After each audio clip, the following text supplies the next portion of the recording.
The world returned wrong. Every sense screamed damage. Metal shrieked it against metal. Somewhere in the darkness, a sound like bones grinding. Fire crackled with the hunger of something alive consuming the ship's synthetic panels and filling the air with black smoke that tasted of chemicals and failure. Serafina Vex tried to breathe and choked instead, her lungs seizing on the acrid fog. Pain arrived next. Not the clean pain of combat, the kind she had trained for since childhood. This was something else entirely. Something fundamental had broken inside her body, and her warrior's mind cataloged the damage with clinical precision, even as panic clawed at the edges of her consciousness. She was on her back, pinned. Something heavy pressed against her legs, trapping them beneath twisted metal that had once been part of the scout ship's bulkhead. Through a jagged wound in the hull above her, she could see sky. Alien sky. Purple and orange, like a bruise with clouds that moved wrong, too fast, driven by winds she could not yet feel. This was not Zilotl space. This was nowhere she should be. Movement caught her attention, a silhouette dark against the firelight moving through the chaos with a calm that felt obscene. Broad shoulders, deliberate steps. The human, the prisoner they had acquired 3 days ago from the salvage vessel. The one who had said nothing during his detention, who had watched everything with those dark, unreadable eyes. He was loose, moving freely through the wreckage while she lay broken. Sarah's hand scrabbled for the pulse knife that should have been strapped to her thigh. Her fingers found only torn fabric slick with something warm. Her own blood. The realization sent a spike of fear through her chest that had nothing to do with the pain. Stop. Her voice came out as a rasp, barely audible over the groan of settling metal. Stay where you are, human. That is an order. He did not stop, did not even acknowledge that she had spoken. He moved closer instead, his boots crunching on debris, his gaze fixed on something she could not see. On her legs. On the bulkhead that pinned them. I said stop. This time she put the full weight of her rank into the command, the tone that had sent soldiers twice her age scrambling to obey. The authority of a Zilotl warrior born bred for command, trained in tactics at the Imperial Academy on Zeus Prime. The human looked at her then. His face was shadowed, framed by dark hair matted with sweat and grime. She could not read his expression. He carried no weapon that she could see, yet something about his stillness felt more dangerous than any blade. He knelt beside her without asking permission. The violation of it, the sheer audacity, sent fury surging through her veins, hot enough to burn through the pain. She tried to push herself up to reach him, to do something, but her body would not obey. The bulkhead across her legs was too heavy, and when she shoved against it, white agony exploded through her left leg, stealing her breath and her vision in equal measure. When her sight cleared, she looked down. The sight froze her rage mid-breath.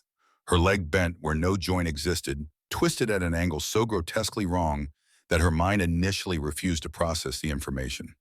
Below the knee, her shin kinked sharply to the left, and through the torn fabric of her uniform, she could see the sharp, pale edge of shattered bone pressing up against her skin from the inside, tenting it like something trying to escape. A sound came from her throat. Not words, not even a scream, just a guttural noise that belonged to something wounded and trapped. Her ears, normally swiveling to catch every sound in her environment, pressed flat against her skull in an instinctive response to agony and shock. Compound fracture of the tibia. The human's voice cut through her rising panic, low and steady, clinical. He was not looking at her face. His gaze remained fixed on her ruined leg, studying it the way a technician might examine a malfunctioning piece of equipment. It has to be set. Now. My med kit. She forced the words out through clenched teeth, fighting to regain some measure of control. Find it. There is a stasis field generator. A bone knitter. Her people did not heal like primitives. They had technology, tools, civilization. I looked. He finally met her eyes. There was no pity in his gaze. No emotion at all, just flat statement of fact. The med kit was destroyed in the crash. Everything was. We have no medical equipment. No stasis fields, no bone knitters, no analgesics. The finality in his voice hit her like a second impact. No technology, no instruments, no relief. Just this human, this broken ship, in a world whose violet sky promised nothing but hostility. Then I will die. She spat the words like a challenge, pulling what remained of her pride around herself like armor. It was all she had left. A warrior's death is preferable to being touched by your filthy hands. Something flickered across his face. Annoyance, perhaps. It was the first real emotion he had shown. You will not die, he said, his tone maddeningly patient. Not from this. You will lose the leg instead. He said it the way someone might comment on the weather. The tissue will go necrotic within a day, maybe less in this heat. Sepsis will follow. He tilted his head slightly still, studying her leg with that detached focus. It will not be quick. Fever first, then delirium, then your organs will start shutting down one by one. But you will still be alive when the native scavengers find you. I have already seen 3 different species circling the wreck. They will not wait for you to die before they start feeding. Horror crawled up her spine at the casual brutality of his description. The sheer primitive savagery of it was beyond anything her sanitized, technologically buffered existence had prepared her for. Xylotl warriors did not break, and if they did, machines fixed them. Cleanly, efficiently, with dignity intact. You have no tools, she whispered, hearing the desperation creep into her voice and hating it. I have my hands. 4 words, delivered with absolute certainty. Her stomach turned over. No, no, I refuse. You are not. You will not. But even as she protested, she could feel the wrongness in her leg, intensifying the muscles beginning to spasm around the broken bone, her body's attempt to immobilize the damage making everything worse. I need to do it now, he said, while the muscles are still in shock. In another hour, they will seize completely, and the bones will lock in place. It will be permanent. He shifted his position, moving to straddle her uninjured leg. His weight came down on her hips, pinning her to the ground. The intimacy of the position was shocking, a violation that transcended the physical. This was not how warriors were treated. This was not how anyone had ever dared to touch her. She thrashed instinct, overriding reason. Her claws extended from her fingertips, the natural weapons of her species slashing at him. But he was ready. His hand caught both her wrists in one movement, his grip like forged steel, holding her arms above her head. Do not fight me, Serafina. He used her full name for the first time, the syllables strange in his human mouth, the intimacy of it another violation. It will only make it worse. You monster, she hissed, the accusation torn from somewhere deep in her chest. You savage, you. His other hand moved to her broken leg, one palm pressed firmly against her ankle, the other just below her knee bracketing the break. She could feel the heat of his skin through the torn fabric, could feel the terrible strength in his fingers as they found their positions with what felt like practiced precision. He looked directly into her eyes. For one searing instant, she saw something in his dark gaze that looked almost like regret. I know, he said softly. Then he pulled. The universe collapsed into a single point of white agony. There was no thought, no time, no identity, only pain, vast and absolute, consuming everything that she was. A sound ripped from her throat that was not language or even a scream, but the raw noise of a creature being unmade. She heard a wet, grinding crunch as bone scraped against bone, felt the sharp end of her tibia dragging back through torn muscle and flesh, realigning with a precision that her conscious mind could not have directed, but her body understood on some fundamental level. The sound would live in her nightmares forever. The feeling of internal wrongness being forcibly corrected of her skeleton, being reshaped by human hands of her body no longer belonging to her, but to his will, his knowledge, his terrible competence. Her vision collapsed to a pinpoint of light. The violet sky above narrowed to a single star. Then even that vanished into blackness. Her last conscious thought was of his face calm and focused as he destroyed her to save her. When awareness returned, it came slowly dragged up from deep water. The first thing she noticed was that the pain had changed. It was still there, a massive throbbing presence in her leg, but it was contained now. Not the screaming agony from before, but something she could breathe around. Something that allowed thought. She was no longer pinned. Someone he obviously had moved the bulkhead off her legs. She was propped against a section of ship, seating her back, supported her injured legs stretched out straight in front of her. 2 contoured pieces of hull plating had been bound to either side of her shin, immobilizing it. The bindings were strips of fabric that looked suspiciously like they had been torn from her own uniform, the Xylotl military insignia still visible on one piece. Her skin was clean, The blood and grime had been wiped away. A water container lay beside her, cool to the touch. Night had fallen. A fire crackled nearby, small and carefully contained, casting dancing shadows against twisted metal that the human had arranged into a crude but functional shelter. The smoke rose in a thin column, almost invisible against the darkening sky. Beyond the firelight, the jungle breathed and clicked and rustled with unseen life. The human Garrett Hale she remembered now from the prisoner, manifest 35 years old, according to the detention records she had reviewed before the crash, sat on the opposite side of the fire. He was sharpening something, a long piece of jagged metal, using a flat stone in rhythmic scraping motions. The sound was oddly calming, methodical, patient. She watched him work her mind, struggling to reconcile incompatible realities. The monster who had subjected her to torture that would break an imperial interrogator had also cleaned her, splinted her leg, built her shelter, and given her water. The savage who had ignored her commands had tended to her with meticulous care. The brute force had been replaced by something almost gentle. It made no sense. Xylotl could be cruel, yes, but their cruelty was refined, political. This human was supposed to be primitive, a thing of stone and bone. Yet his mercy seemed just as fundamental as his brutality. As if sensing her gaze, he looked up from his work. His expression revealed nothing. He rose and came to her, carrying the water container. "Drink," he said, not a request, a statement of necessity. Every instinct screamed at her to refuse to throw the offering back in his face, to deny him any acknowledgement that she needed anything from him. But her throat was a desert. Her lips were cracked and dry, and somewhere during her unconsciousness, pride had become a luxury she could no longer afford. She let him lift her head, let him press the container to her lips. The water was cool and clean, possibly the most wonderful thing she had ever tasted. When she had drunk her fill, he set the container within her reach and returned to his fire and his work without another word. The silence stretched between them, filled only by the scrape of metal on stone and the alien sounds of the jungle night. "Why bumehano?" The word cost her significant effort, her voice barely more than a whisper. He did not look up from the blade he was shaping. "Why what?" "Why help me? I am your enemy, your captor." The scraping stopped. He tested the edge of his makeshift knife with his thumb, still not meeting her eyes. "On this world," he said finally, his voice measured, "there are no enemies, no captors. There are only the living and the dead. I have an interest in keeping you on my side of that line."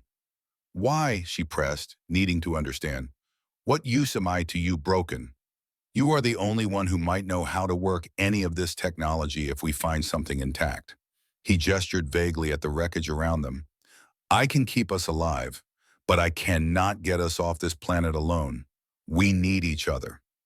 It was cold logic, mutual utility. It should have made sense, should have fit into a framework she could understand. But it did not explain the flicker of regret she had seen in his eyes before he broke her. Logic could not account for the care he had taken in cleaning her wounds, in arranging her leg at the correct angle, in building shelter oriented to protect her from the wind. She wanted to argue, wanted to demand better answers. But exhaustion pulled at her like deep water, and the pain medication her body was producing naturally, the adrenaline crash, was dragging her back toward unconsciousness. She let her eyes close, listening to the rhythm of stone on metal, and for the first time since the crash felt something other than terror. She felt impossibly almost safe. Days bled into routine dictated by the alien sun and their basic needs. Sarah woke each morning to find Garrett already gone, ranging through the jungle with a confidence that suggested either extensive survival training or profound stupidity. He always returned before the heat became unbearable, carrying water in containers he had fashioned from hull fragments, or occasionally something to eat. The food was strange. Tough-skinned fruits that tasted bitter but were safe. He tested everything on himself. First, she noticed, waiting to see if his body would reject it before offering it to her. Once he brought the roasted meat of some small, rodent-like creature. It was stringy and tough, with a gamey flavor that her refined xylotl palate found nearly intolerable. She had refused to eat it at first. Pride again, that useless armor. But Garrett had simply set the food beside her and walked away without comment or argument. No cajoling, no insistence. Just a simple statement of the meal's presence and the equally silent absence of alternatives. Her pride had lasted less than a day, defeated by the gnawing emptiness in her stomach and the growing realization that defiance required energy she did not have. Their conversations were clipped, functional. I need water. The fire is getting low. How is the leg? He checked the splint twice daily, his large calloused hands probing the bindings with surprising gentleness, testing for swelling or heat that might indicate infection. She found herself watching those hands as he worked. They were tools scarred and capable. The same hands that had inflicted such terrible pain now tended to her recovery with focused attention that felt almost like tenderness. She began to notice other things too. The way he moved with a predator's economy, never a wasted step or gesture. The deep lines of exhaustion etched around his dark eyes, evidence of nights spent on watch while she slept. The sharp intelligence in his gaze as he studied the alien flora, carefully noting which plants the local herbivores ate and which they avoided. He was not a barbarian. Barbarians were loud, chaotic, wasteful. He was something else. Something older, perhaps. Something that did not need to announce its capability because the evidence was carved into survival itself. On the fourth day, she found her voice again for something other than basic needs. You said you were a medic. He was relashing the bindings on her splint, his focus entirely on the task. I was. Aboard a military vessel. No. He pulled a knot tight, testing its hold. Coast Guard, search and rescue swimmer, after that deep space salvage and rescue operations. That surprised her. It was not a prestigious posting. The Coast Guard was, from what little she knew of human institutions, something between military and emergency services. And deep space rescue was the job people took when they had the skills for better positions, but lacked the connections or the political savvy to obtain them. It was dangerous, unglamorous work, but it required an immense breadth of knowledge. Rescue medics had to be physicians, engineers, and survivalists simultaneously. They were the ones who went in when the machines failed and all the refined theories of core worlds met the harsh reality of a vacuum breach or a failed life support system. So you have done this before, she asked, gesturing at her splinted leg. Set bones without instruments. More times than I would like to remember. His voice was calm, distant. His fingers continued their work, checking each binding point. Bering Sea fishing vessel went down in a winter storm. Hull breach. 7 crew members, multiple trauma cases. 3 with compound fractures. No medical equipment made it off the boat. Just me, a first aid kit with basic supplies, in 12 hours until the rescue helicopter could reach us through the weather. He sat back on his heels, his work finished, but his gaze had gone somewhere else, somewhere cold and desperate. The water was 4 degrees Celsius. Had them in survival suits, but hypothermia was already setting in. Could not wait for the helicopter. Could not wait for proper equipment.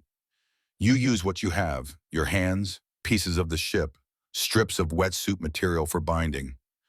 You do the job or they die. It is that simple. It was the most he had said at once since the crash, the most emotion she had heard in his voice, and it gave her a window into understanding that she had not expected. He was not cruel. He had not set her bone to punish her or to demonstrate power. He had done it because it was the job that needed doing, and he had the knowledge to do it, and delay would have meant failure. In his calculus, her pain had been necessary data, not a desired outcome. It did not make the memory of the agony any less vivid, but it shifted something in how she understood it. Your scars, she said after a moment, they are not from combat, are they?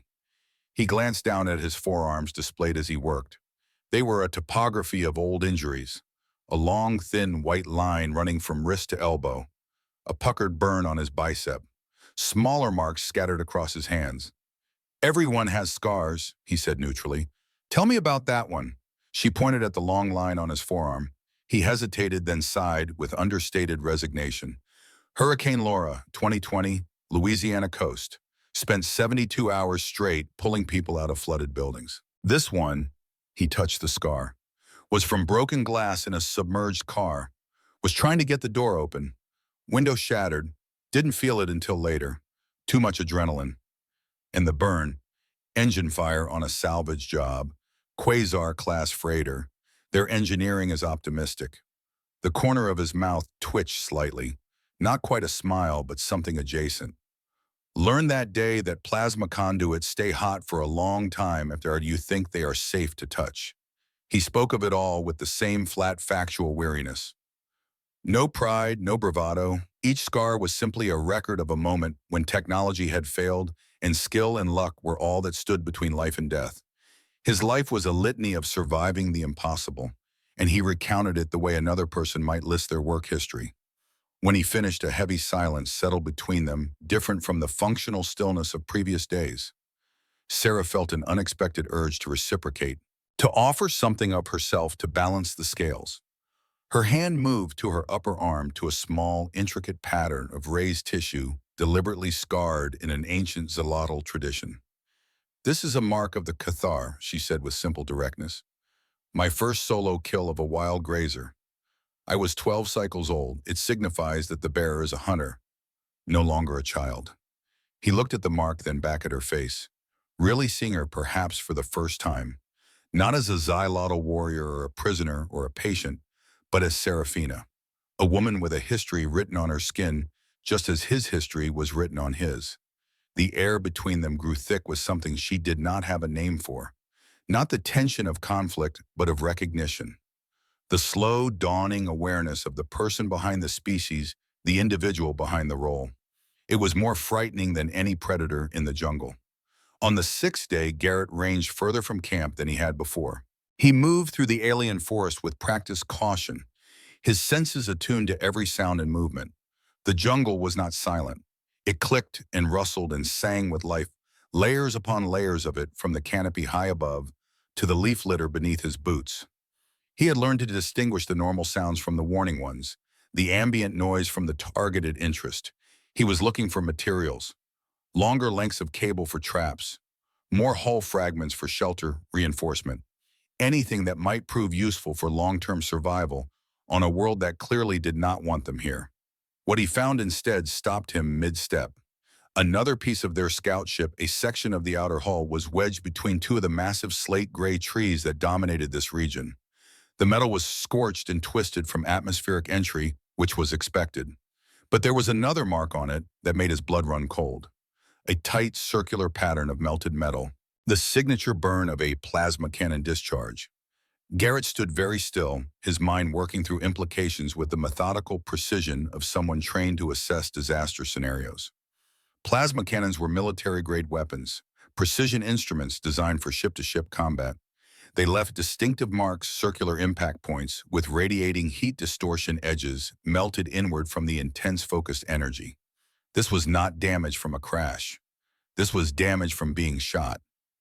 Their ship had not just gone down. It had been attacked, deliberately targeted, brought down with intent. He looked back toward the camp, toward the injured Zolotl warrior who slept under his protection. The pieces assembled themselves into a picture he did not like. A scout ship on what was supposed to be a routine patrol, a sudden catastrophic failure, a crash on an uncharted world, and now evidence of hostile action. Someone had wanted this ship down, someone with military-grade weaponry and the will to use it. The question was whether they had wanted survivors. Garrett ran his thumb over the plasma burn, feeling the fused metal. He thought about Seraphina's rank, her obvious highborn status, the quality of her equipment and training. She was not just any warrior. She was someone important enough to be given command of a scout vessel at 28. Important enough, perhaps, to have enemies.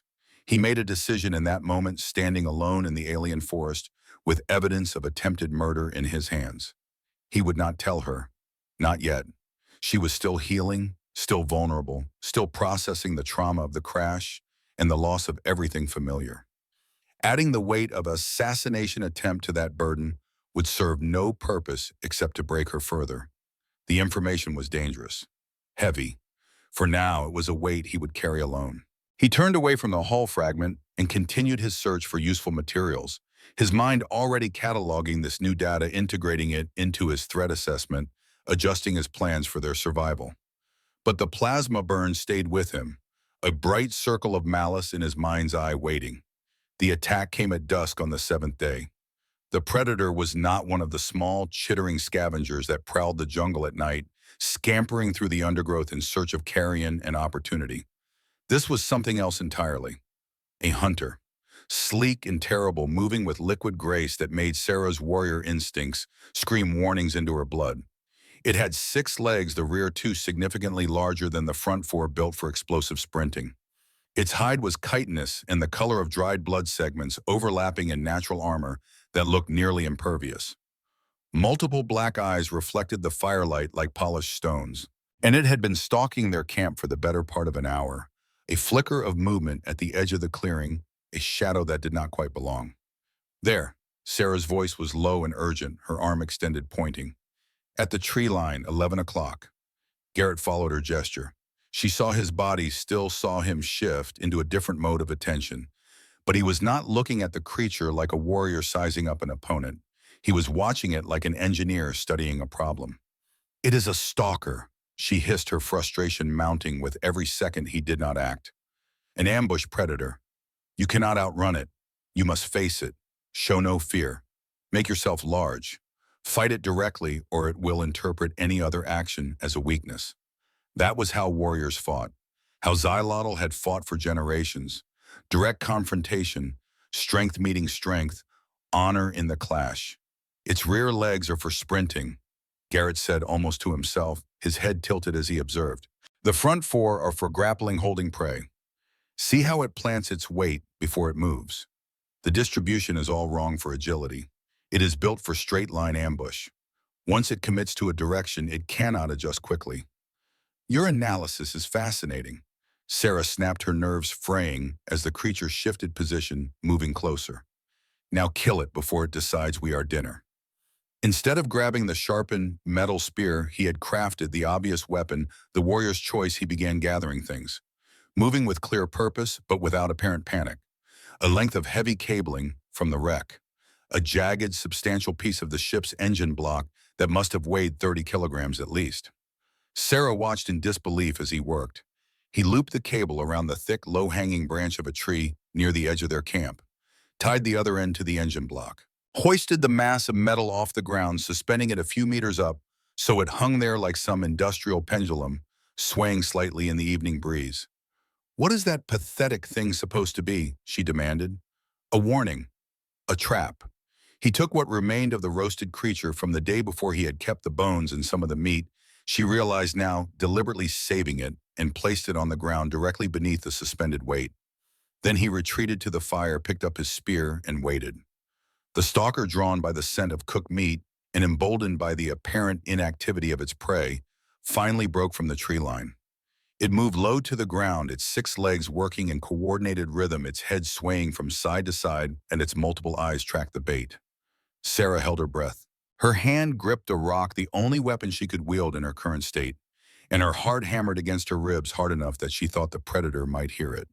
This crude plan felt doomed to fail. How could simple rope and weight defeat a creature that had surely survived countless hunts? Through this jungle, the stalker reached the meat, its head lowered, jaws beginning to open. And in that moment, Garrett threw a small stone, not at the creature, but at the branch holding the cable.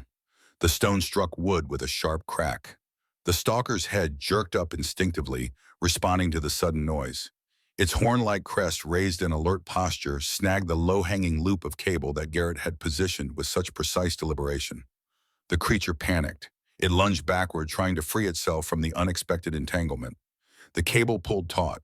The engine block, 30 kilograms of dead weight and angular metal edges, swung down from the branch like a pendulum released. It caught the stalker square in the side of its head, with a sickening crunch of shattering chitin. The creature dropped without a sound. Its legs twitched for a moment, nervous system firing in death reflex, then fell still. Silence descended on the clearing like a physical presence. Sarah stared. Her mind refused to process what she had just witnessed. He had not fought it, had not faced it, had not shown dominance or strength or courage in any way that her training recognized as valid. He had used its own instincts against it, had turned its power into the instrument of its death, had outthought it. It was elegant, it was brutal, it was efficient, and it was a strategy she had never conceived of in all her years of tactical training at the Imperial Academy. She looked at Garrett, who was already walking cautiously toward the downed predator spear, held ready in case it was not as dead as it appeared. A grudging respect, profound and undeniable, began to bloom in the wasteland of her contempt. You did not fight it, she said with genuine curiosity. He glanced back at her, his expression unreadable in the firelight. No. You used a trap. You made it kill itself. Yes. That is not, she stopped searching for words. That is not how warriors fight. No, he agreed, turning back to inspect his kill. It is not. But I am not a warrior. He said it plainly, without apology or pride, just statement of fact. And Sarah, watching him work in the gathering darkness, realized that she was beginning to understand the difference between a warrior and a survivor. Warriors fought for glory, for honor, for the spectacle and the story that would be told afterward. Survivors fought to live, nothing more, nothing less. She had been trained as a warrior her entire life, had built her identity on that foundation. But this world did not care about honor or glory or the proper way to face one's enemies.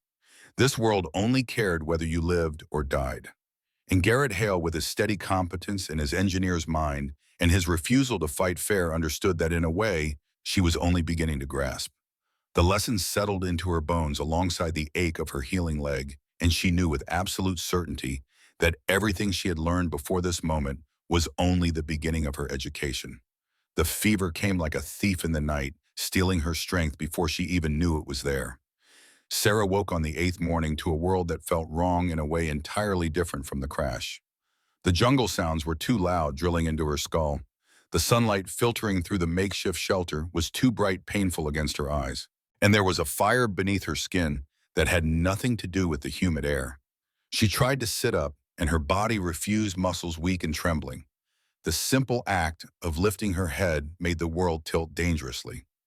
Garrett, her voice came out thin and reedy, not the command she had intended. She tried again. Garrett. He was at her side in seconds, emerging from somewhere beyond her limited field of vision. His hand went to her forehead, and she felt him go still. Even through the heat radiating from her own skin, his palm felt cool. Wrong. Infection, he said with controlled concern. The single word carried the weight of diagnosis and prognosis and grim determination all at once. His hands moved to her torso, probing gently at the lacerations on her arms and sides. Wounds she had dismissed as trivial compared to the shattered bone. Wounds she had barely noticed in the days since the crash. He found it on her left side, just below her ribs. The skin around the gash was inflamed dark red, spreading outward from the wound in angry tendrils. The flesh felt hot even to her own touch, swollen and tight. Damn it. It was the first time she had heard him curse. I should have checked more carefully. Should have cleaned these deeper. There was rare regret in his voice, rare emotion, and somehow that frightened her more than the fever itself. If Garrett Hale, who faced everything with that maddening calm, was worried, then she should be terrified. How bad, she managed to ask. His dark eyes met hers. Bad. The infection is already systemic.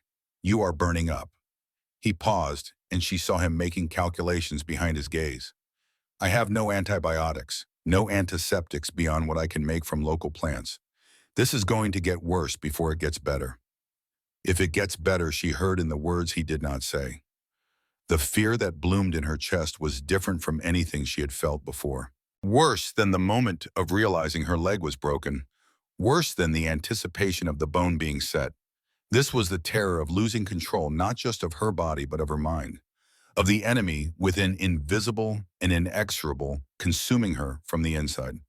I have survived worse, she said, trying to convince herself as much as him. I know. His hand rested briefly on her shoulder, solid and warm. And you will survive this, but it will not be pleasant. He moved away to gather materials. She watched through increasingly hazy vision as he worked, preparing for a battle she could not fight herself. The fever took her under like a riptide. Time became meaningless, stretching and compressing in ways that made no sense. Sometimes she was burning her skin on fire, her blood boiling in her veins. Other times she shook so violently that her teeth chattered, and even the humid jungle air felt arctic against her skin. The world fragmented into sensory snapshots. The taste of bitter liquid forced between her lips, the sensation of cool water on heated skin.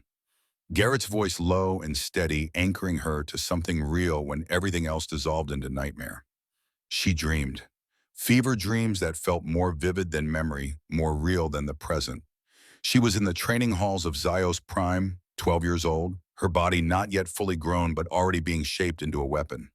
The practice drones hummed through the air, their training lasers leaving stinging marks on her skin when she was too slow, too clumsy, too human in her limitations. Her instructors' voices echoed off the metal walls, demanding more, always more. Faster, Vex. Smarter, a warrior does not fail. A warrior does not falter. Then she was older, standing on the command deck of her first ship, the Valiant's Shadow. The stars beyond the viewport were cold and infinite and beautiful. She had earned this. Every scar, every brutal hour of training, every sacrifice had led to this moment. Commander Serafina, Vex's youngest officer to receive her own command in a generation. Her future stretched before her, like those stars, unlimited and bright. But in the dream, the stars began to change. They reddened and swelled, becoming eyes, watching her, judging her, and behind them a smile. Cousin Kalen's smile, all sharp teeth and false warmth. His voice came from everywhere and nowhere. A glorious sacrifice, cousin. Your death will mean so much to the Imperium. I will see to it personally that your name is immortalized. Everyone will remember Commander Serafina Vex, who gave her life in service to Zelos. She tried to speak, to argue, to demand what he meant, but her voice would not work. And Kellen's smile only widened. I will make certain, he said, that you are never forgotten. The words felt important, desperately important. She needed to remember them, needed to understand. But the fever pulled her down again, dragging her away from coherence and into chaos. Somewhere in the real world, in the shelter built from wreckage on an alien world, she spoke. The words tumbled out without her conscious volition, fragments of memory and fear-given voice. Glorious sacrifice, she mumbled, her tongue thick and clumsy in her mouth. Kalen said, martyr for the Imperium. Immortalize my name. He would see to it personally. She did not know she had spoken aloud. Did not know that Garrett, changing the makeshift poultice on her infected wound, had gone very still. Did not see the expression on his face as he processed her delirious confession and connected it to evidence he had found days ago in the jungle. She only knew the fever and the dreams and the terrible certainty that something was very wrong beyond the infection eating at her flesh. The days that followed existed in fragments, like a shattered mirror, reflecting disconnected pieces of reality. Garrett was always there, constant, grounding.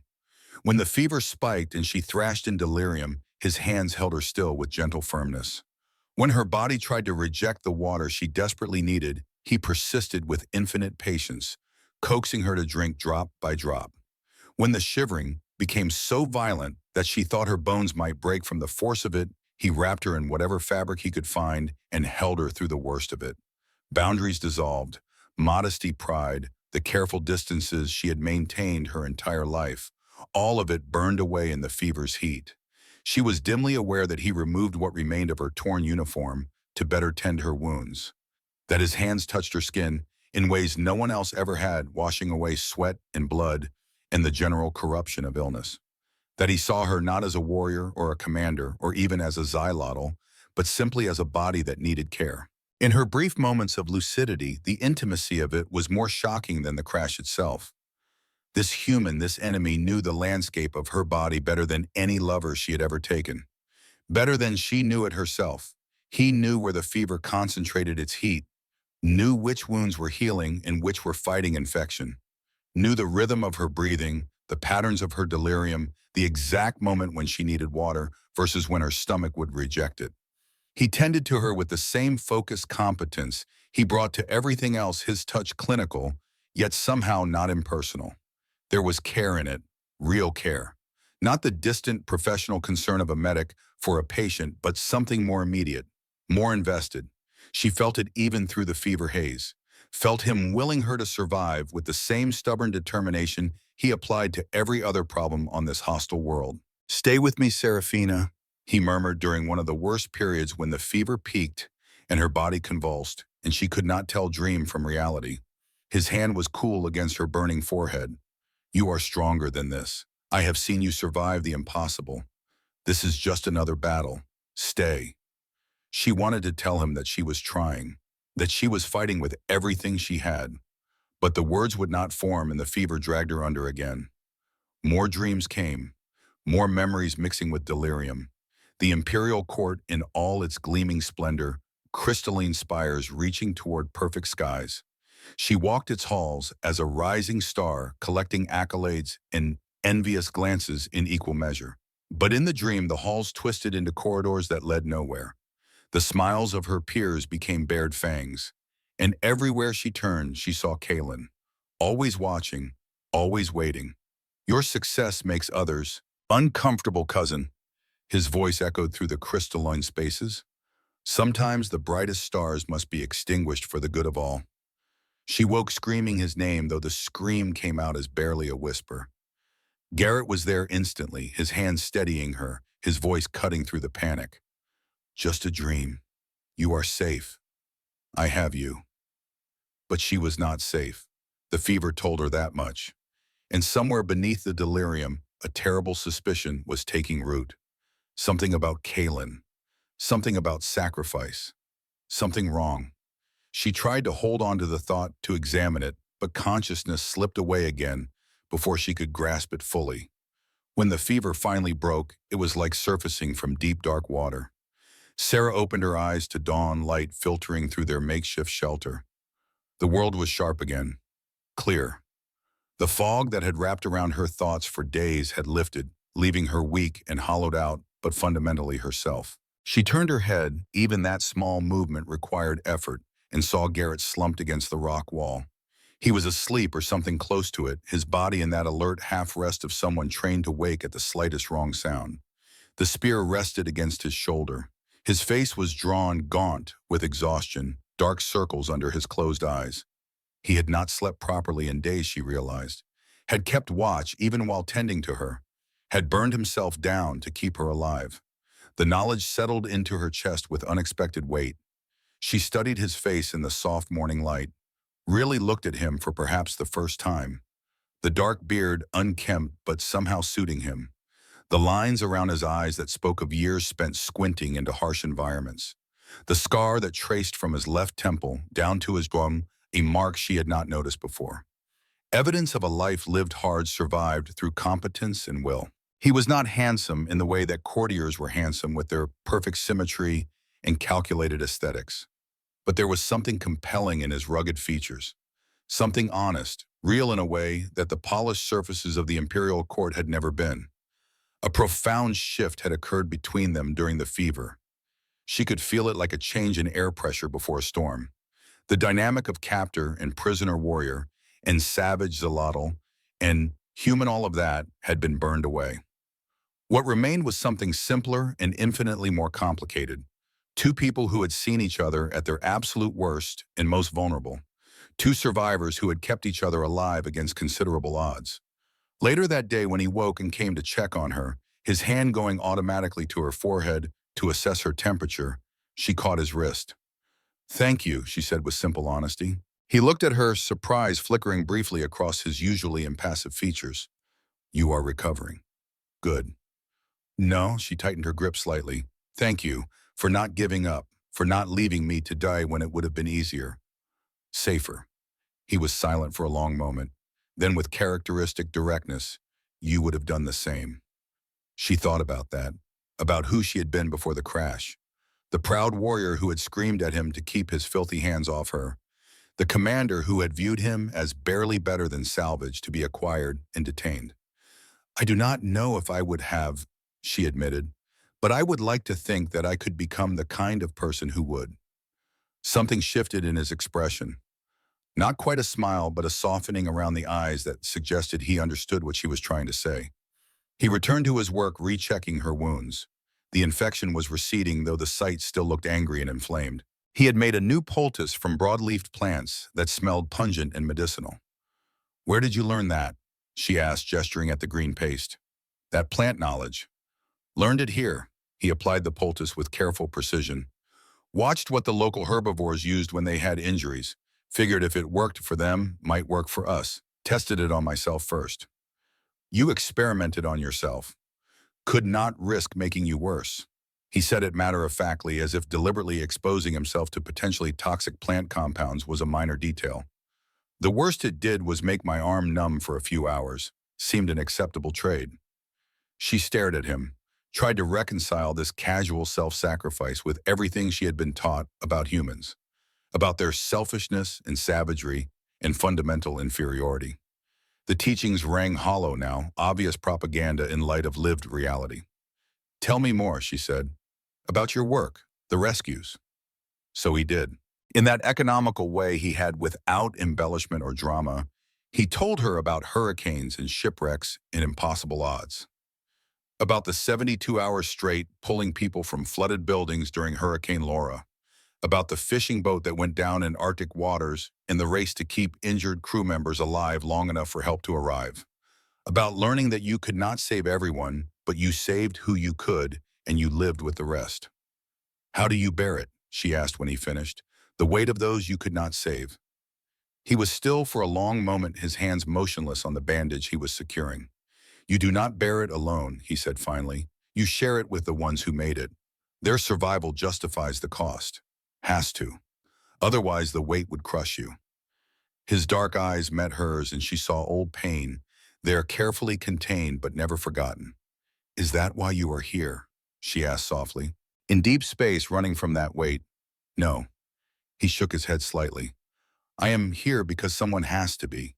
Because ships break and people get stranded, and they need someone who knows how to keep them alive long enough for rescue to arrive. It is the same job, just a different ocean." There was no false humility in his words, no pride either, just simple statement of purpose. He was a man who had found his function in the universe and executed it with calm competence regardless of where that function took him. Sarah found herself envying that clarity. She had spent her entire life pursuing glory, rank, recognition, all the things the Imperium told her to value, and she was not certain anymore what any of it had been for. "My scars were for glory," she said, echoing a thought she had had days ago. "Yours are for survival, for saving others. I think perhaps you understand honor better than I do." "Different kinds of honor," Garrett said, finishing his work and sitting back. "Neither is wrong. But one of them kept me alive on this world, and it was not mine." He had no answer to that. So they sat in silence as the alien sun climbed higher and the jungle woke fully around them, and Sarah began the slow work of rebuilding her understanding of what strength actually meant. By the 13th day, Sarah could walk. It was not graceful. The crutch Garrett had fashioned from a command chair leg was crude and uncomfortable. Her healing leg protested every step with dull, persistent pain. But she could move under her own power, and that felt like reclaiming a piece of herself that had been stolen. "We need to range further," Garrett said that morning, checking their water supply. "Our immediate area is hunted out, and I want to see if there are any other pieces of the ship we can salvage." "We go together," Sarah said firmly. It was not a question. He looked at her, assessing her condition with that clinical gaze, then nodded. "Together. But we move at your pace. No pushing through pain." They set out slowly, Garrett clearing a path through the dense undergrowth while Sarah followed her crutch, sinking into soft soil with each step. Her ears swiveled constantly, tracking sounds from every direction. Her sharp eyes scanned the canopy for movement. Even injured and dependent on a crutch, her senses were formidable, and she found herself falling into the familiar rhythm of patrol. The difference was that now she was not giving orders. She and Garrett moved in sync, communicating with small gestures and hushed warnings. A low hiss from her would make him freeze instantly. A soft whistle from him would bring her to a halt. They were learning to work as a single unit, his knowledge of practical survival, combining with her tactical awareness and enhanced senses. It felt right in a way that commanding from a ship's bridge never had. Immediate, connected, real. They had been traveling for perhaps 2 hours when they crested a ridge that overlooked a shallow valley, and Sarah saw something that made her blood run cold. The valley below held a scar through the jungle, a path of destruction where trees had been shattered and burned. And in the center of that devastation, half swallowed by aggressive plant growth, was the unmistakable shape of a crashed starship. It was much larger than their scout vessel, older too, with the brutal, angular design of ships from an earlier era. Vines draped over it like funeral shrouds, and the jungle was slowly reclaiming it, but the configuration was instantly recognizable. Xylotl construction, imperial design. "No," Sarah whispered. The word was barely audible, but it carried the weight of dawning horror. Garrett stood beside her, his expression grim. How long has that been here? Years, maybe. She could see the advanced state of decay the way the jungle had grown through breaches in the hull. This world was supposed to be uncharted, uninhabited. One wreck is a tragedy. Two is a pattern. Garrett finished with characteristic directness. The implication hung between them like poison. This was not random, could not be random. The statistical impossibility of two xylotl ships crashing on the same uncharted world years apart was beyond coincidence. Something was very wrong here. We need to investigate, Sarah said, her voice steadier than she felt. That ship may have supplies, equipment, information. But even as she said it, she knew that information was what she feared most. Because every instinct she had developed through years of military training was screaming that this wreck held answers she did not want to find. They made their way down into the valley carefully, Sarah's progress slow and painful on the uneven terrain. The crashed ship loomed larger as they approached its shadow cold despite the humid air. A gaping hole in the side of the hull offered entry. They paused at the threshold and Garrett pulled out a small light source he had salvaged from their own wreck, its beam cutting through the interior darkness. Stay close, he said with controlled caution. If the structure is unstable, I know. She adjusted her grip on the crutch. I have cleared derelicts before, but not like this, not with dread sitting like ice in her stomach. They entered. The interior was a tomb. Emergency lights flickered intermittently, drawing power from some desperately clinging backup system, casting dancing shadows that made it feel like the ship itself was breathing. The air was stale and dead, carrying the scent of decay and abandonment. They moved through corridors thick with silence, past empty crew quarters, past stripped supply rooms. There were no bodies, no signs of struggle or panic, just emptiness as if the crew had simply vanished. It feels wrong, Sarah said, her voice echoing strangely in the dead air. A ship this size should have a complement of at least 50. Where are they? Maybe they evacuated, Garrett suggested, but he did not sound convinced. They found what looked like an auxiliary bridge, smaller than the main command center, but still functional for basic operations. A single console flickered with desperate, tenacious life, its screen glowing pale blue in the darkness. Garrett approached it carefully, his hands moving over the controls with surprising familiarity. The main reactor is completely dead, he murmured, but the secondary data core has residual power, might be able to pull ship's logs. Sarah watched as he worked, her heart hammering against her ribs. Part of her wanted to stop him, to leave this place without knowing. But she was a warrior, and warriors did not run from truth, no matter how terrible. Lines of corrupted data scrolled across the screen. Garrett's fingers moved with precision, coaxing the ancient system back to functional life, navigating around damaged sectors. The ship's designation is here, he said. Penal Transport 773. Penal Transport. The words landed like physical blows. Sarah felt her legs weaken, and only her grip on the crutch kept her upright. A prison ship, she said numbly. Here. Why would a prison ship be here? Garrett did not answer. He was still working, pulling up files. A manifest appeared on the screen, lists of names, xylotl names, and below them official transfer orders, exile documentation, and at the bottom an authorization signature. Sarah leaned closer, squinting at the flickering screen. The name of the supervising officer who had signed the XLO order was there in official script. Captain Theron Vask. She knew that name. A high-ranking logistics officer, known for his efficiency, known also for his close political alliance with certain powerful families, known for his friendship with her cousin Kaylin. The ice in her stomach spread through her entire body. There is more, Garrett said, with measured control. He had opened another file, a final log entry from the ship's captain, time-stamped years ago. Sarah read the words on the screen and felt her world begin to fracture. The fleet has jumped to hyperspace. They left us. Mission parameters confirmed, destination planet classified under codename Sanctuary. We were told this was a colony world. It is not. There is no colony, no support infrastructure, no rescue contingency. Sanctuary is not a haven. It is a grave. They sent us here to die. The screen flickered, went dark, came back. The words remained burning themselves into Sarah's vision. Sanctuary is a grave. No, she whispered. Then louder, "No, no, this cannot." But the pieces were slamming into place with the force of physical impacts, the plasma burn on their hull that Garrett had found. Her cousin Kalen's voice in her fever dreams promising to immortalize her name to make her death a glorious sacrifice. This ship filled with political prisoners, discarded on a death world and deliberately abandoned. She was not the victim of an accident. She was the latest shipment. The realization was so vast, so utterly complete in its horror, that it hollowed her out from the inside. Her entire life, her service, her dedication, her fierce, unwavering loyalty to the Xylotl Imperium, all of it had been a lie. She was not a warrior. She was refuse, garbage to be disposed of with bureaucratic efficiency when she became politically inconvenient. Everything she had been, everything she had believed about herself and her purpose was ash. "No," she said again, but the word came out broken, a cry of pure animal grief. She slammed her fist into the console. Once, twice. The screen shattered, showering the deck with sparks and fragments of glass. The lights flickered and died, plunging the auxiliary bridge into complete darkness. And in that darkness, Serafina Vex, commander of the Imperial Fleet, decorated warrior of Zeos Prime, collapsed. Her crutch clattered to the deck. Her legs gave out.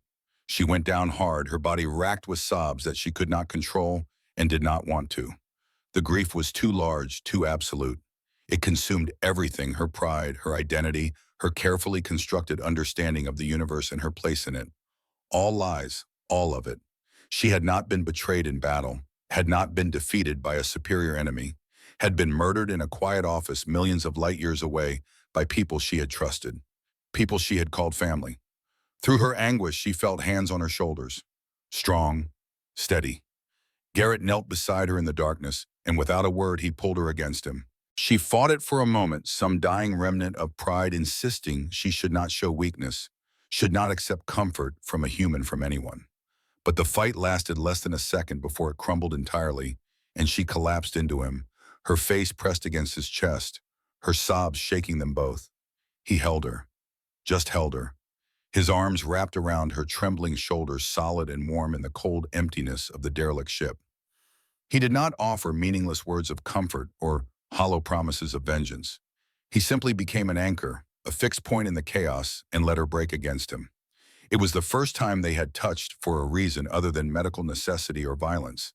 And it was everything. Honest and immediate and unbearably real in a way nothing in her previous life had been. She wept for her lost life, for the woman she had been who no longer existed, for every sacrifice made in service to an imperium that had rewarded her loyalty with execution, for the friends and rivals and crew members who were probably already attending memorial services for her, believing the official story, never knowing the truth. She wept until there were no more tears, until her body was wrung dry and exhausted, until only the hollow ache remained. And through it all, Garrett held her in the dark.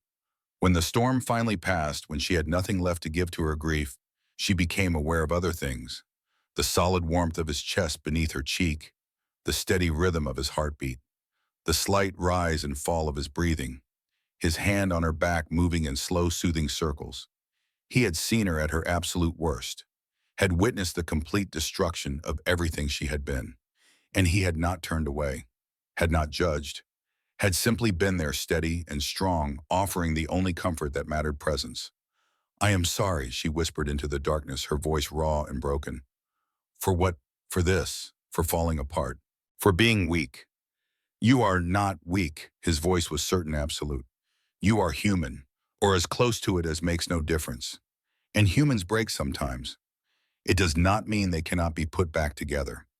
She lifted her head slightly, though she could not see his face in the darkness. "How do you know I can be put back together?" "Because you are still here, still breathing, still fighting, even if the fight looks different now." His hand found hers in the dark, squeezed once. "And because you are not alone. Not anymore." The simple declaration settled into her chest beside the ache, not replacing it, but making it bearable. Shared weight was lighter than weight carried alone. They sat together in the darkness of the dead ship for a long time, neither speaking, both processing the terrible knowledge they had uncovered. And slowly, carefully, Sarah began to understand that something new was being forged in the ruins of what she had been. She was no longer a warrior of the Imperium. That woman had died here in this auxiliary bridge, confronted with the truth of her own expendability. But she was not nothing. She was Serafina Vex, and she was alive, and she had an ally who had proven himself in ways the Imperium never had. And if she was no longer fighting for the Imperium, perhaps she could fight for something else. Something real. For survival. For truth. For justice. For herself. The thought was terrifying and liberating in equal measure. When they finally emerged from the derelict ship into the fading daylight, Sarah felt fundamentally changed. Lighter somehow despite the grief.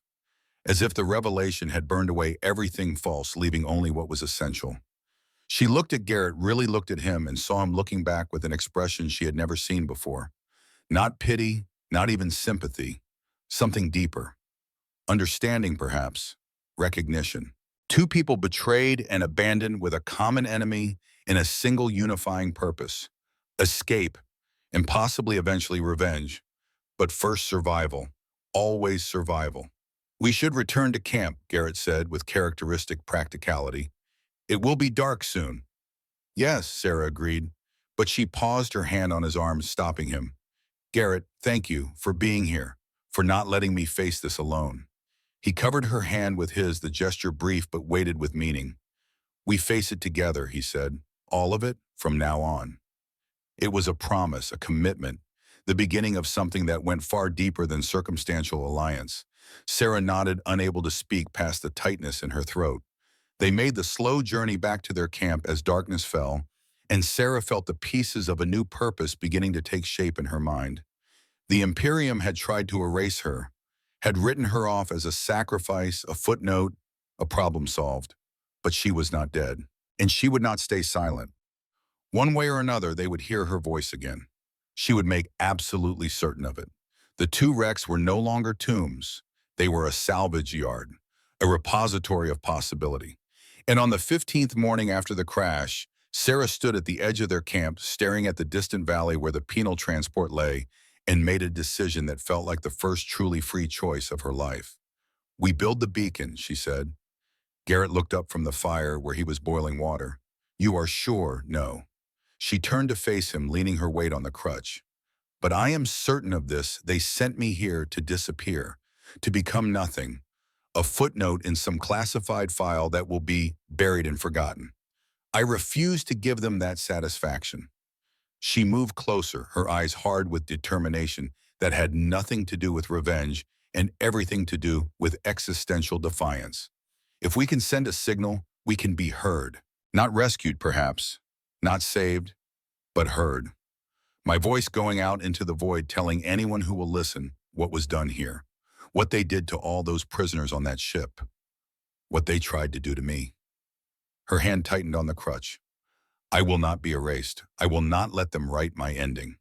Garrett studied her for a long moment, his dark eyes searching her face. Then he nodded slowly. "The power cells from our scout shell were newer, probably still hold a charge. The long-range communications array on the penal transport was designed for fleet-wide broadcasts, not just tight beam transmissions.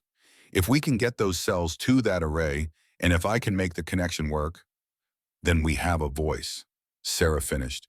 She felt something kindle in her chest, not hope exactly, something fiercer. "What do you need from me?" "The power cells are heavy, too heavy for me to move alone." He gestured at her splinted leg. "And the route between the two ships is not easy terrain. I can manage." She said it with absolute conviction. "My upper body is strong. My leg can bear weight for short periods. We work together, we can do this. It will take days, maybe a week, hard physical labor." "Good." A grim smile touched her lips. "I am tired of being helpless. Tired of watching you work while I sit idle. Give me something to fight for, and I will fight." Garrett Rose moved to stand before her. His expression was serious, but something in his eyes suggested respect. "Belief. Then we start planning. We do this right, we do it once, and we make sure the signal is powerful enough that someone somewhere cannot ignore it." They spent the next 2 days in preparation. Garrett scouted the route between the wrecks, marking the easiest path, identifying obstacles. Sarah, frustrated by her limited mobility, but determined to contribute, worked on inventory. She cataloged every piece of equipment they had salvaged, assessed what could be repurposed, created a tactical plan for the operation. It felt good, purposeful. Her military training finally applied to something that mattered to her rather than to some distant imperial objective she no longer believed in. On the 18th morning they began. The salvage operation was brutal. The trek back to their original crash site took half a day with Sarah's limited mobility. The scout ship was even more deteriorated than she remembered, the jungle already beginning to consume it. But the power assembly was buried deep in the engineering section, protected by layers of shielding that had kept it intact. Garrett worked with the focused intensity of someone who understood both the technical requirements and the mortal stakes. His hands moved over conduits and connection points with practiced certainty, identifying what needed to be disconnected in what order to avoid catastrophic discharge. "These capacitors still hold charge," he said, his voice carrying a note of satisfaction. "Enough to power a long-range array for several continuous broadcasts. But they need to be discharged slowly before we can move them, or they will kill anyone who touches them." Sarah stood guard while he worked her enhanced senses, scanning the jungle for threats. Her ears tracked every sound, distinguishing between normal ambient noise and the purposeful movement of predators. Twice she detected stalkers circling their position. Both times her low warning growl made Garrett freeze until the creatures moved on, deterred by the awareness of alert prey. They were a team. Her senses and tactical awareness combined with his technical knowledge and practical competence. Neither could accomplish this alone. Together they were formidable. The power cells, when finally freed from their housings, were massive. Cylindrical units nearly a meter long, constructed of dense alloy designed to contain immense energy. Each one weighed at least 40 kilograms. "We need both," Garrett said, studying them. "One alone might not provide enough sustained power, but two together, we take both." Sarah positioned herself at one end of the first cell. On three, they lifted together. The weight was immense, dragging at her arms, putting dangerous stress on her healing leg. But she gritted her teeth and held on muscles, screaming, refusing to be the weak point in their operation. They had constructed a crude sledge from a section of hull plating, and they lowered the first cell onto it with aching precision. Then the second. The sledge scraped across the ground. When they began to haul it, a horrible grinding sound, but it moved. Progress was measured in meters. 10 meters of hauling, then rest. Another 10 meters. Rest. The heat was oppressive. Sweat soaked through their clothes within the first hour. Sarah's leg throbbed with every step, the splint chafing the bone, protesting the exertion. But she did not stop. Would not stop. This was her mission now, and she would see it through. Garrett never asked if she needed to rest more, never suggested she was slowing them down. He simply matched her pace, his strength compensating where hers failed, his steady presence an anchor when exhaustion threatened to overwhelm her. They made camp that night, halfway between the wrecks, too tired to speak, too depleted to do more than drink water and collapse. But when Sarah looked at what they had accomplished, the distance covered, the loads moved, she felt a fierce satisfaction. This was real work, not the ceremonial duties of command, not the political maneuvering of the imperial court. This was survival through sweat and determination and refusal to quit. This was honest. The second day was harder. The terrain grew rougher, forcing them to navigate around obstacles, sometimes having to lift the sledge entirely to clear fallen trees or rocky outcroppings. They worked in grunting, straining silence, their bodies becoming a single organism, focused on movement and endurance. During a rest period, sprawled in the shade of a massive tree, Shro found herself watching Garrett, really watching him, the way his muscles bunched and strained under his torn shirt, the way sweat traced paths through the grime on his face, the absolute economy of his movements, even in exhaustion, no wasted energy, every action purposeful. He was not beautiful in any conventional sense, but there was something compelling in his practical mastery, in the strength that never needed to announce itself. He caught her staring and raised an eyebrow in question. "You are remarkable," she said with simple honesty. "I do not think I have told you that." Something shifted in his expression. "We are doing this together. You are hauling as much as I am." "No, I mean before, the bone setting, the fever, the—" She gestured vaguely, searching for words. "Everything. You saved my life multiple times. Never asked for anything in return, never used it as leverage. I was your captor, and you could have left me today, and no one would have questioned it." "That is not who I am," he said plainly. "I know. That is what makes you remarkable. She paused, then added with genuine feeling, that is what makes you better than the people I spent my life trying to serve. He held her gaze for a long moment, and something unspoken passed between them. An acknowledgement, a recognition of the bond being forged through shared labor and shared purpose. Then he stood offering his hand to help her up. Come on, a few more hours before dark. We can make the valley. They reached the penal transport as the sun was setting on the 19th day. Triumphant, exhausted, and filthy, but successful. The power cells lay beside the ancient ship's communications array, ready to be connected. But Garrett did not start work immediately. Instead, he insisted they rest, eat, recover their strength before attempting the delicate work of making the connections. That night, sitting by their fire in the shadow of the derelict ship, they talked. Tell me about Earth, Sarah said. Your home. What was it like? Garrett was still for a moment, his gaze distant. Green, he said finally. Chaotic. Beautiful in a wild, uncontrolled way that would probably terrify your imperial city planners. The oceans alone, he shook his head slightly, a hint of a smile touching his lips. But powerful, indifferent to human concerns. They will drown you without malice, save you without intention. You learn respect quickly on Earth's seas. It sounds harsh. It is, but it is honest.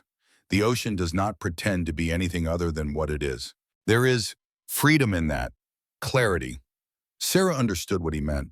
The Imperium was all artifice and pretense, beautiful surfaces concealing ugly mechanisms. She had spent her life navigating those surfaces, and they had been hollow all along. What about you? Garrett asked.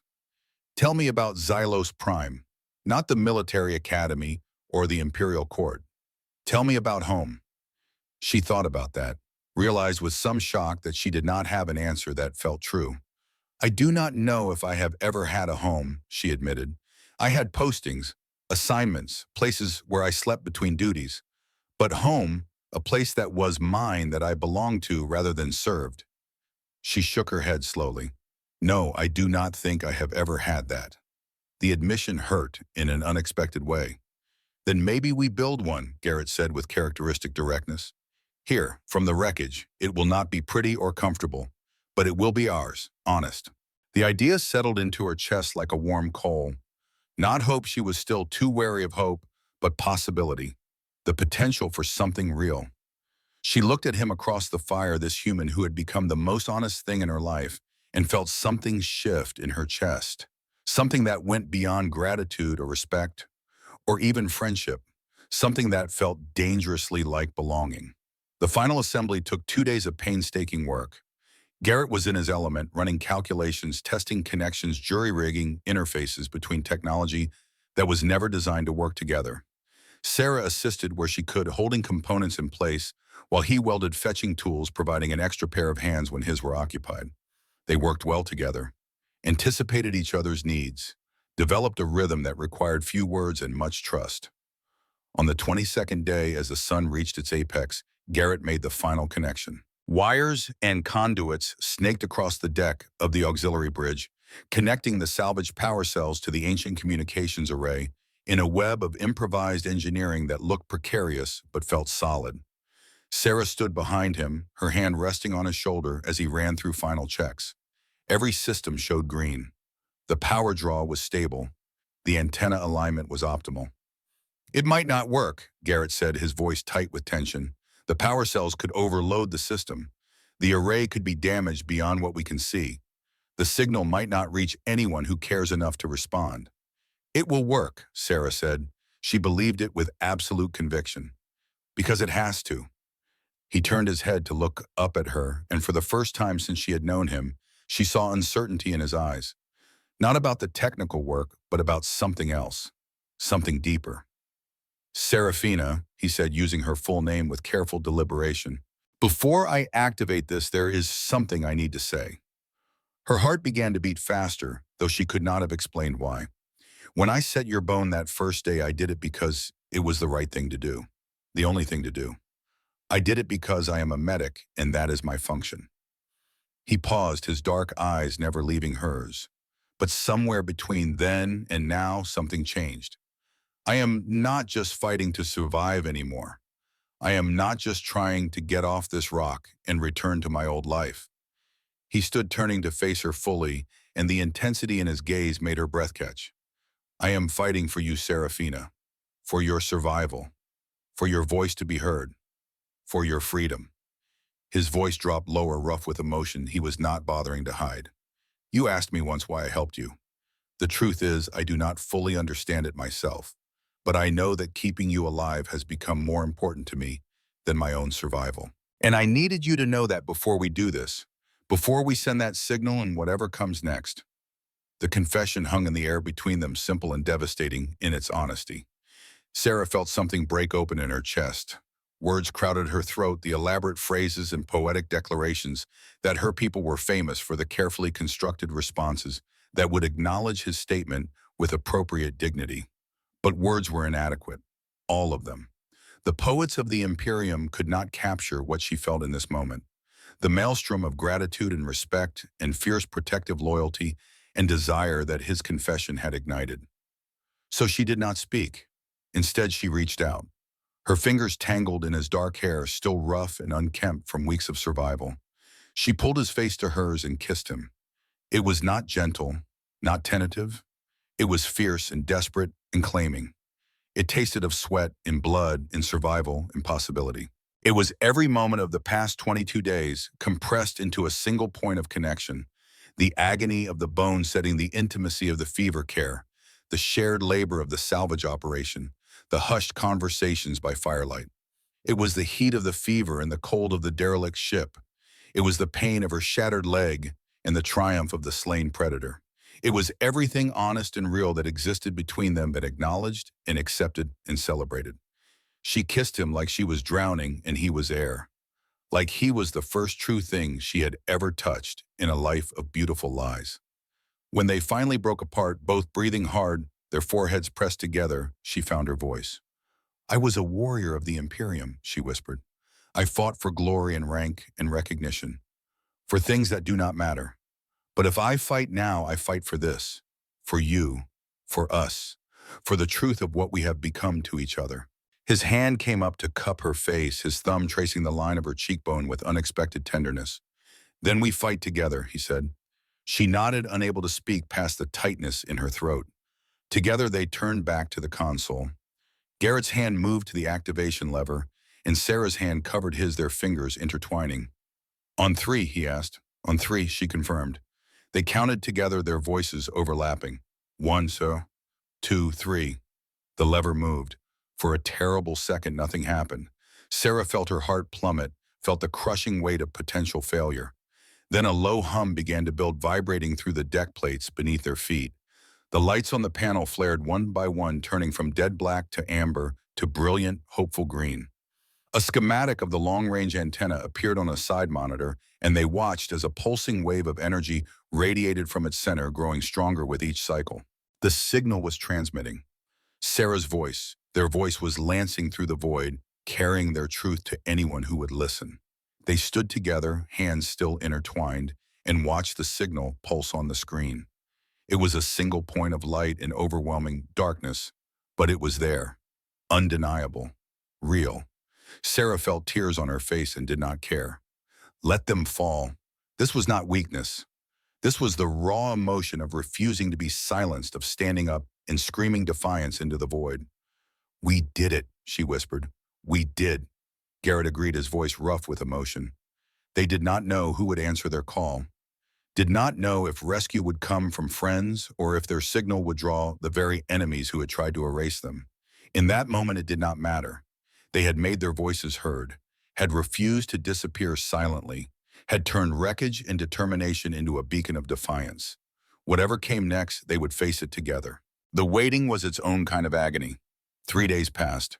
The beacon transmitted continuously, its signal strong and clear, drawing power from the cells that showed no signs of depletion. They took turns monitoring the system, watching for any response, any acknowledgement that their transmission had been received. Supplies were running low. The immediate area around both wrecks had been hunted out, and Garrett had to range further each day to find food and water. Sarah kept watch at the camp, her senses alert for threats, while her mind churned through scenarios and possibilities. On the fourth day, the 25th since the crash, the sensors detected something. Sarah saw it first. A ship dropping from orbit, its energy signature unmistakable on their crude detection array. Her blood turned to ice. "Garrett," she called, her voice tight. "We have incoming." He was at her side in seconds reading the data. His expression darkened. "Configuration matches Imperial Navy. Cruiser class. That is a military vessel. Kalen's fleet. It had to be. Her cousin would not leave loose ends, and a signal from a supposedly dead world would demand investigation." "They are coming to finish the yam," Sarah said flatly. Her mind was already racing through tactical assessments. "We have no defenses, no weapons that could threaten a ship that size. If they send a strike team, we can shut down the beacon," Garrett interrupted. "Hide. Wait for a different ship, a merchant vessel or independent operator. Someone less likely to be part of the conspiracy." Sarah looked at the console, at the pulsing green light that represented her voice, her refusal to be erased. Looked at Garrett, this man who had fought so hard to keep her alive, who deserved a chance at escape. Then she made her decision. "No." Her voice was calm, absolutely certain. "We keep the beacon transmitting. We do not hide." "Serafina, they can kill me," she said, meeting his eyes. "But they cannot silence me. Not anymore. I recorded my testimony, everything I know about Kalen, about the conspiracy, about this place. It is loaded into the beacon's broadcast loop. If they kill us, the signal continues.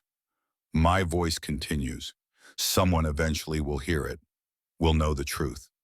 Understanding dawned in Garrett's expression, followed by something that looked almost like pride. "You weaponized the beacon." "I weaponized the truth." A fierce smile touched her lips. "Let them come. Let them see that I survived their attempt to erase me. Let them try to silence me again." The signal goes on. The ship landed 3 kilometers away, a safe distance from the wrecks, but close enough for a rapid deployment team to reach them. They watched its descent on their monitors, Sarah's hand finding Garrett's and gripping tight. "Whatever happens," she said with simple honesty, "thank you for seeing me, for fighting with me, for being the first honest thing in my life." "It is not over," he said firmly. "We have survived everything else. We survived this too." A shuttle detached from the cruiser, descending toward their position. Sarah's tactical mind cataloged its configuration. Troop transport capable, armed but not heavily, an investigation team, not a strike force. That was unexpected. The shuttle landed in the clearing outside the penal transport. Sarah and Garrett positioned themselves at the entrance to the auxiliary bridge, standing together ready to face whatever emerged. The shuttle's ramp descended. Armed Zalotl Marines emerged, first, weapons ready but not raised. Standard security protocol for an unknown situation. Behind them, a single officer in command insignia. The officer was female, middle-aged, with the bearing of someone who had earned their rank through competence rather than politics. She surveyed the scene, the 2 wrecks, the jury-rigged beacons, Sarah and Garrett standing defiant in the entrance with sharp, assessing eyes. Then she saw Sarah's face and stopped dead. "Commander Serafina Vex." The officer's voice carried shock and confusion in equal measure. "Official records list you as killed in a training accident 6 months ago." 6 months. They had waited 6 months before reporting her death. Long enough for any search to be pointless. Long enough for the story to be accepted without question. "That," Sarah said clearly, "is what my cousin Kalen wanted everyone to believe. The truth is significantly different." The officer, Captain Thyra Kess, according to her insignia, a name Sarah recognized from the academy, approached slowly. Her Marines stayed back, weapons still lowered but ready. "Explain." So Sarah did. In clear, concise terms, she outlined the evidence. The plasma burns on their hull. The penal transport full of political prisoners abandoned on a death world codenamed Sanctuary. The manifest signed by Kalen's known allies. The pattern of convenient deaths among his rivals. "My testimony is in the beacon's broadcast," Sarah finished. "Everything I know, everything I can prove. If you are here to finish Kalen's work, then do it. But you cannot stop the signal. It will keep transmitting. Someone will hear it eventually." Thyra was still for a long moment, her expression unreadable. Then, "I am not here to finish anything, Commander. I am here because your signal reached the Third Fleet's listening posts. I am here because I suspected Kalen's corruption, but could not prove it without evidence. She gestured at the wrecks around them. This is evidence. Your survival is evidence. And if what you say is true about that penal transport, 7 other rivals, Sarah said, all dead in convenient accidents, all within the past 2 years. The pattern is there if anyone bothers to look. I will look. Thyra's voice carried the weight of a promise. I will bring this to the Fleet Command, the Tribunal. Kalen will answer for what he has done. It should have felt like victory, like vindication, but Sarah felt only a strange emptiness. The Imperium she had served was rotten. Even if Kalen fell, even if justice was served, the system that had enabled him remained. Come back with us, Thyra said. Testify in person. Your voice, your presence, it will carry more weight than any recording. Help me destroy him, Seraphina. Help me make the Imperium better than this. Sarah looked at her, this officer who represented everything she had once been. Then she looked at Garrett standing solid and steady beside her, at the jungle that had broken her and remade her, at the shelter they had built from wreckage and determination. No, she said with absolute clarity. Thyra blinked. What? I give you everything I know, my recorded testimony, the evidence we have gathered, all of it. Take it, use it, destroy Kalen and everyone who enabled him. Sarah took a breath, feeling the rightness of her decisions settle into her bones. But I am not going back. Commander Vex. I am not Commander Vex anymore. Sarah squeezed Garrett's hand. That woman died in the crash. The Imperium made her a lie, and she does not exist anymore. I am just Seraphina now, and I choose to stay here. On this death world with Thyra's gaze flicked to Garrett, and Sarah saw the prejudice there, the assumption that a human was somehow less than. With the man who saved my life, who saw me as a person rather than a rank or a political asset, who fought beside me and built with me and never asked for anything except that I survive. Sarah's voice was firm. If I return to the Imperium, I will be consumed by politics again, by the games and the lies and the beautiful corruption. That world already killed who I was. I will not give it the chance to finish the job. Understanding dawned in Thyra's expression. Not agreement, perhaps, but comprehension. You have earned your freedom, she said finally. Both of you, I will not force you to return. Relief washed through Sarah so intense it was almost painful. Thyra gestured to her Marines. Bring supplies from the shuttle. Medical equipment, food synthesizers, long-range communicators, whatever they need to make a sustainable settlement. That is not necessary, Sarah began. It is the least I can do. Thyra met her eyes. You gave me the ammunition to bring down a conspiracy that goes to the highest levels of Fleet Command. You potentially saved thousands of lives by exposing Sanctuary for what it is. You have earned more than survival. You have earned a life. Over the next hour, the Marines unloaded supplies, enough to transform their crude shelter into something approaching comfort. Medical scanners that could monitor Sarah's healing properly. Water purification units. Weapons for defense. And a quantum communicator that would allow them to receive news from Imperial space without revealing their location. As the shuttle prepared to depart, Thyra approached Sarah one final time. I will bring Colin down, she promised. For you, for all of us, he destroyed. This is not the end. No, Sarah agreed. It is a beginning. They watched the shuttle ascend, watched the cruiser jump to hyperspace, leaving them alone once more on their jungle world. But it felt different now. Not abandoned, not exiled, free. Day 85, 2 months after the crash. The settlement was unrecognizable from their original crude camp.